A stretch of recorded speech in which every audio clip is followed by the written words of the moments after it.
नमस्कार, मी Ujjwala cooking and baking मध्ये आपले सर्वांचे स्वागत आहे। मी आज आपल्याला दाखवणार आहे झटपट होणारी बासुंदी। चला तर मग साहित्य बघूया। इथे मी 1 लिटर दूध घेतलेले आहे। त्यानंतर त्यात टाकण्यासाठी साखर ही तुम्ही तुमच्या आवडीनुसार घेऊ शकता, कमी किंवा जास्त जसे गोड आवडत असेल त्याप्रमाणे। इथे मी मिल्क पावडर घेतलेले आहे, ते 30 ग्रॅम आहे, साधारणतः अर्धी वाटी।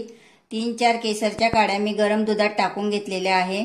बदाम, काजू, चारोळी, विलायची आणि जायफळ थोडेसे किसून घेतलेले आहे। मी हे दूध एकीकडे गरम करायला ठेवून देत आहे आणि दुसरीकडे हे बदाम आणि काजू थोडीशी किंचित तुपावरती गरम करून घेणार आहे। तुम्ही तसेही भाजू शकता किंवा तूप टाकूनही भाजू शकता।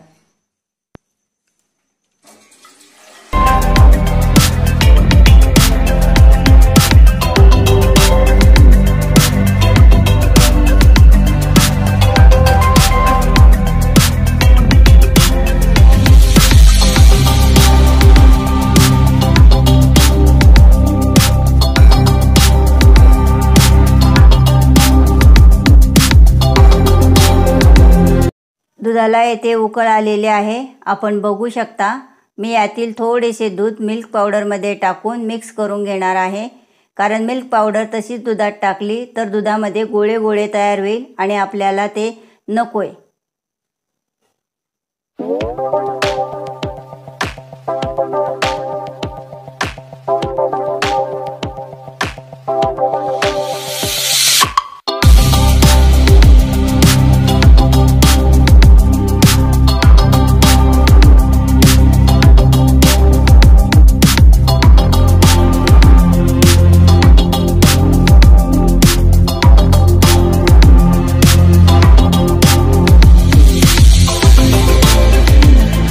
आपले दूध बऱ्यापैकी घट्ट झाले आहे। आपण त्यात आता ही साखर टाकून मिक्स करून घेऊ। साखर टाकल्यानंतर आपले दूध थोडेसे पातळ होईल, तर आपण पुन्हा त्याला थोडा वेळ आटवून घेऊ। दूध आटून अर्धे झालेले आहे। आपण त्यात आता हे बदाम, काजू आणि चारोळी टाकून देऊ। त्यासोबतच विलायची पण टाकू आणि जायफळची पूडही टाकून देऊ।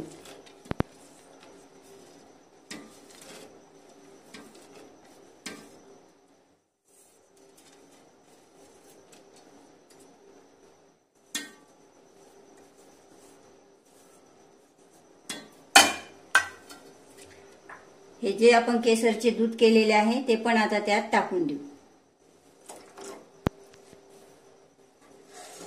आणि त्याला मिक्स करून घेऊ।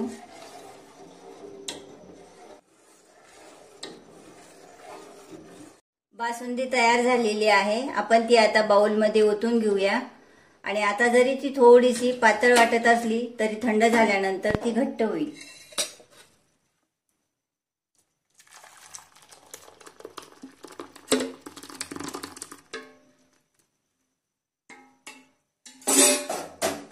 चविष्ट आणि झटपट अशी ही बासुंदी तयार झालेली आहे।